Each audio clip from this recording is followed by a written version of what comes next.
Okey, jadi selamat pagi murid-murid. Okey, jadi hari ini kita berjumpa lagi dalam sesi pengajaran dan pelajaran kita di rumah. Okey, untuk sesi yang kedua, okey, cikgu nak anda buat tentang pemahaman berkaitan dengan bab 3. Okey, untuk bahagian geografi fizikal. Okey, dalam bab 3 ini, okey, dan bab-bab seterusnya sampai bab 5, bab 3, bab 4 dan bab 5, anda akan belajar tentang geografi fizikal. Sebelumnya, anda sepatutnya adalah belajar tentang bab 1 dan bab 2 berkaitan dengan kemahiran geografi. Dalam kemahiran geografi, memandangkan cikgu lebih suka anda belajar secara bersemuka dan saya boleh lihat apa kekuatan dan kelemahan anda. Jadi, untuk bab 1 dan bab 2, bahagian kemahiran geografi tadi, yang melibatkan bahagian pengukuran, pengiraan dan sebagainya nanti, kita akan sambung pada sesi bila sekolah dibuka nanti. Okey? Jadi kita pergi kepada bab 3, iaitu bahagian pengaruh persekitaran fizikal terhadap kepelbagaian tumbuh-tumbuhan semula jadi dan hidupan liar. Okey? Kalau kamu dah dapat buku teks kamu, kamu boleh rujuk bahagian buku teks anda di muka surat 30, bermula daripada muka surat 30.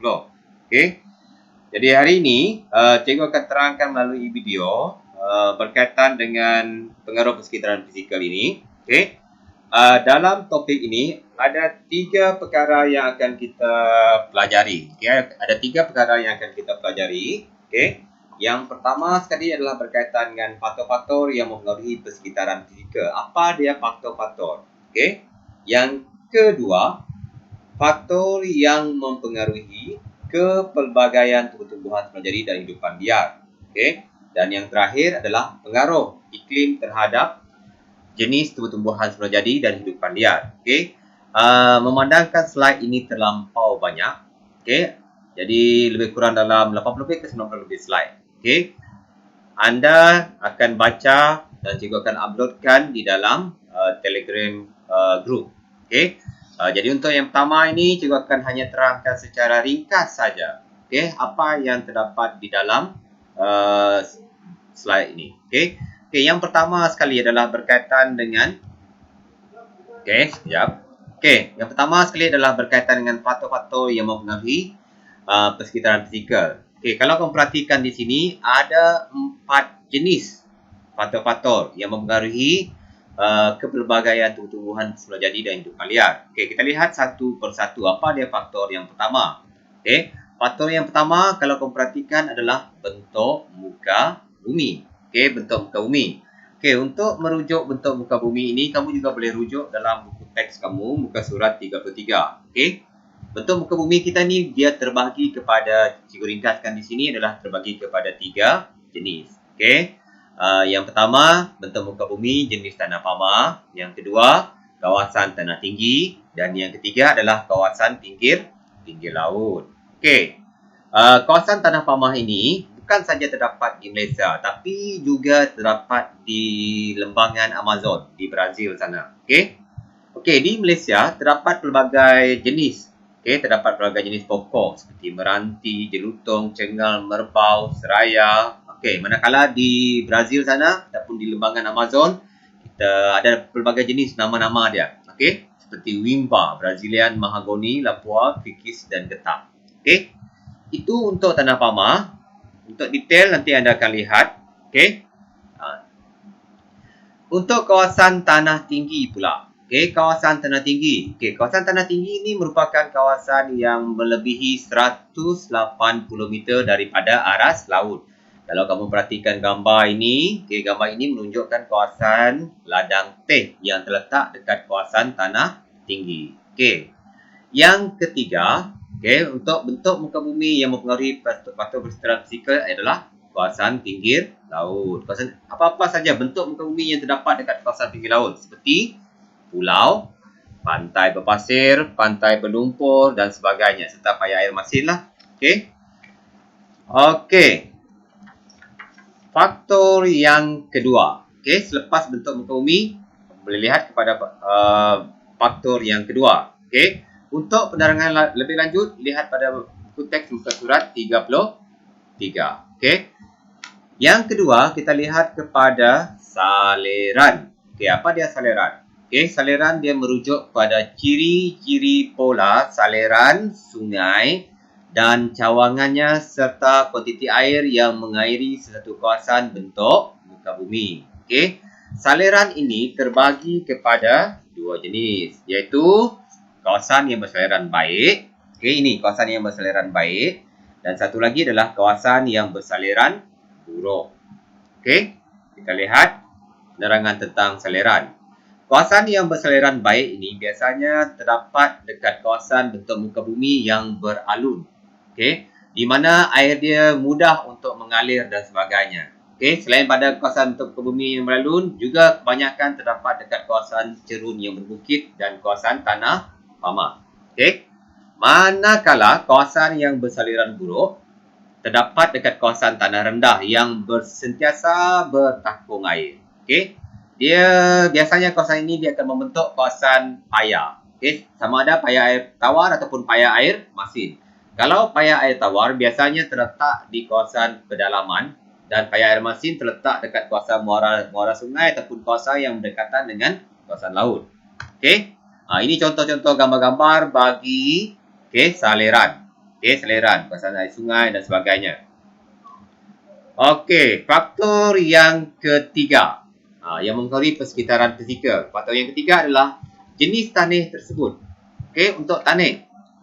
Tanah seperti yang kamu sedia maklum merujuk pada lapisan paling atas permukaan bumi yang terhasil daripada dua bahan. Okey, iaitu sama ada daripada bahan organik ataupun bahan bukan organik. Bahan organik merujuk daripada bahan-bahan semula jadi, manakala bahan bukan organik adalah bahan-bahan bukan semula jadi. Mungkin daripada bahan yang dibuat oleh manusia dan sebagainya. Okey.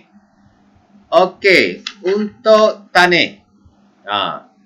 Terdapat beberapa jenis tanah di permukaan bumi kita. Terdapat beberapa jenis tanah di permukaan bumi kita.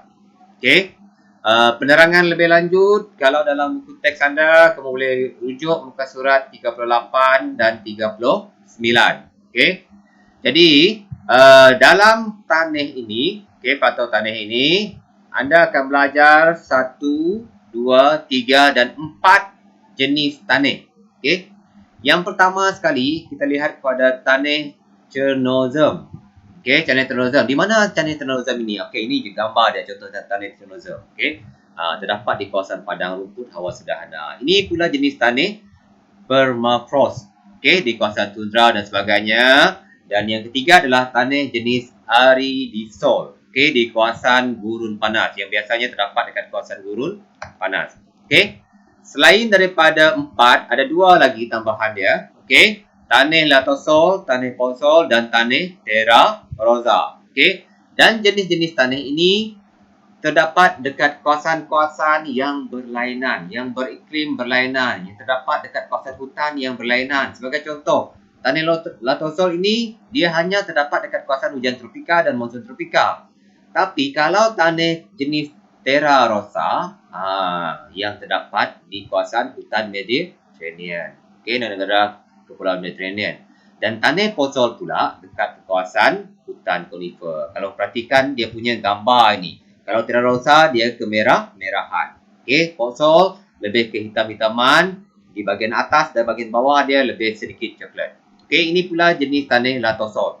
Okey, ini yang paling banyak, antara yang paling banyak yang terdapat di kawasan kita lah. Memandangkan kita merupakan kawasan hutan hujan tropika. Okey. Boleh setakat ini? Okey. Jadi faktor yang keempat, merupakan faktor dari sudut iklim. Bagaimana iklim itu mempengaruhi kepelbagaian tumbuh-tumbuhan semula jadi dan hidupan liar. Iklim juga menentukan kepelbagaian tumbuh-tumbuhan semula jadi dan hidupan liar. Bukan saja dari sudut bentuk muka bumi, bukan saja daripada bentuk saliran, tetapi juga dari sudut iklim. Okey. Kalau di dunia ini terdapat pelbagai jenis iklim. Kamu masih ingat lagi tak apa iklim negara kita? Mungkin ada yang dah lupa. Iklim negara kita adalah iklim khatulistiwa, kerana kita berdekatan dengan garisan khatulistiwa. Khatulistiwa. Tapi di pelbagai jenis kawasan di dunia, kita ada banyak iklim. Okey, iaitu kita telah belajar masa tingkatan 2 dulu. Okey. Jadi yang pertama sekali, antara iklim yang mempengaruhi kepelbagaian tumbuhan sebelah jadi dan hidupan liar adalah seperti iklim gurun panas, iklim monsun tropika, iklim Siberia, iklim Laurentia. Okey. Gurun panas. Biasanya kawasan gurun panas ini sinonim dengan kawasan padang pasir. Kawasan padang pasir. Dan kalau sebut tentang kawasan kawasan padang pasir, kita juga akan teringat tentang negara-negara Arab yang terletak di negara Asia Barat. Gurun pasir ini merupakan salah satu kawasan yang tandus dan sebagainya. Penerangan lebih lanjut, tengok dia punya, sebab cikgu tak mau video ini terlampau panjang, dan saiz dia terlampau besar, jadi cikgu ringkaskan, ambil isi penting saja. Julat suhu tahunan dia sangat-sangat besar. Kenapa julat suhu tahunan di kawasan gurun panas ini sangat-sangat besar?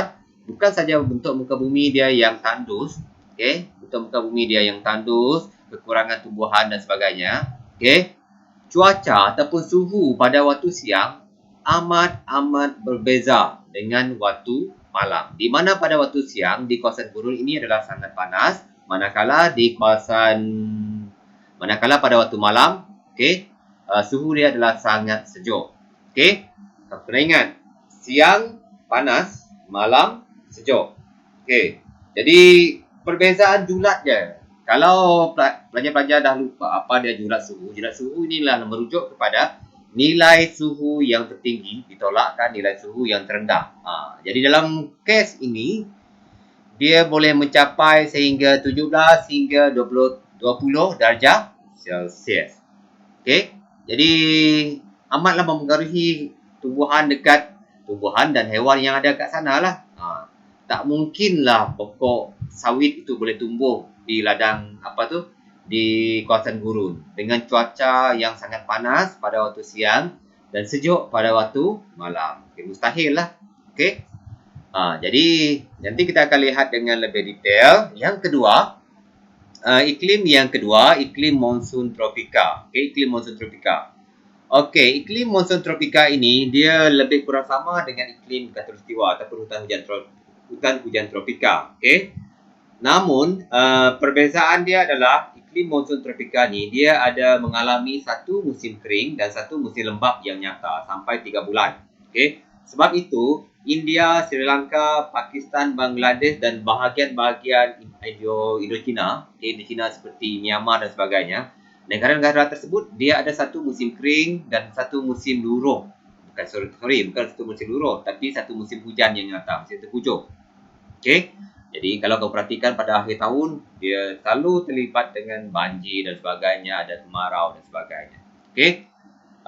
Julat suhu di antara 24 hingga 27 darjah Celsius sepanjang tahun. Negara-negara yang di sini. Yang seterusnya Siberia. Siberia. Kawasan Siberia. Siapa masih ingat lagi tentang geografi yang telah kita belajar masa tingkatan 1 dan tingkatan 2, dan kita ada belajar tentang di mana letaknya lokasi bahagian Siberia. Kawasan Siberia ini meliputi kebanyakan kawasan negara Rusia. Dan terdapat di bahagian utara Asia dan sebahagian Eropah. Sedikitlah bahagian Eropah. Julat suhu tahunan juga dekat sini juga ada juga tinggi. 30 hingga 50 darjah Celsius. Kenapa tinggi? Sebab Siberia ini dia ada satu musim panas yang tidak sangat panas, tapi dia ada satu musim sejuk yang sangat-sangat sejuk. Lebih di bawah takat beku. Jadi yang seterusnya Laurentia. Laurentia. Kawasan Laurentia merupakan kawasan yang terletak di kawasan Kanada Timur, Korea Utara, Jepun Utara dan negara-negara lain. Ini juga merupakan julat suhu tahunan yang amat tinggi. Jadi itu antara faktor bentuk muka bumi, saliran tanah dan iklim.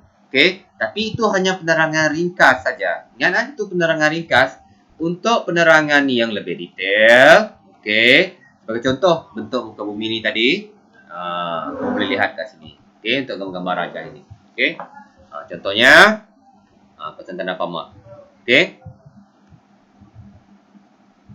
Okey, untuk penerangan lebih ringkas, kamu boleh lihat daripada slide kepada slide yang seterusnya untuk anda. Okey, untuk anda. Jadi, minggu ini dan percubaan kepada cikgu, cuba nak buat video dan sebagainya untuk sesi pengajaran supaya anda mudah untuk lihat bila-bila masa. Daripada kalau kita Google Meet, okey, ada ramai pelajar yang tak dapat ikuti disebabkan oleh masalah line internet dan sebagainya lah. Okey. Jadi untuk yang ni saya rasa lebih elok lagi kalau cikgu rakam video, lepas tu cikgu upload dekat Telegram dan sebagainya. Tapi buat masa sekarang ini, okey, cikgu hanya upload video pendek kerana saiz dia terlampau besar. Kecuali kalau cikgu upload kepada di platform-platform lain lah, contohnya pergi YouTube ke, pergi apa tu, Facebook dan sebagainya, mungkin itu dia boleh jadi lebih kecil saja. Okey.